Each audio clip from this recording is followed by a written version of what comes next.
Il-kap tal-Oppożizzjoni Simon Busuttil ma jridx jixed quddiem il-Kumitat tal-Privileġġi. Dan biex iwieġeb għall allegazzjonijiet serji li għamel fuq il-Prim Ministru mingħajr qatt ma ssostanzjahom.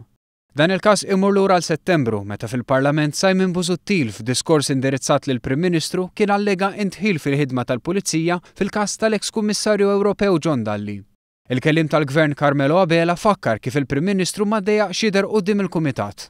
Il-Prim Ministru ma ddejjaq xejn li jiġi quddiem il-Kumitat jagħti l-veduti tiegħu fuq il-kwistjoni tal-każ ta' ksur ta' privileġġ u iwieġeb għal mistoqsijiet l-aktar li saru mill-Oppożizzjoni fil-fatt.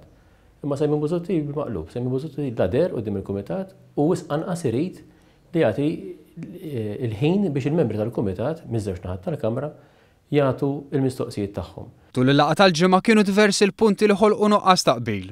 Fosthom meta naħa tal-Oppożizzjoni baqgħet tinsisti li Busuttil ma kellux jidher quddiem il-Kumitat minkejja li minuti tal-laqgħa juru li kellu jsir mod ieħor.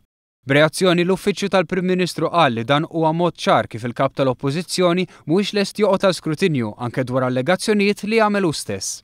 Din minna nifisha hija konferma li dak li qal law verità u lanqas jista' jiġi sostanzjat qalet l-istqarrija tal-Gvern. Il-kwistjoni issa hija waħda ta' kredibilità u l-kap tal-Oppożizzjoni qed jerġa' jfalli dan it-test temmet tgħid l-istqarrija. Nuqqas taqbil ieħor kien meta min-naħa tal-Oppożizzjoni intqal li dan il-proċess hu maħsub biex jieħu lil Busuttil il-ħabs. Min-naħa tal-Gvern saħħu li dan mhux il-każ imma l-ħsieb hu li toħroġ il-verità wara din l-allegazzjoni serja ta' Busuttil.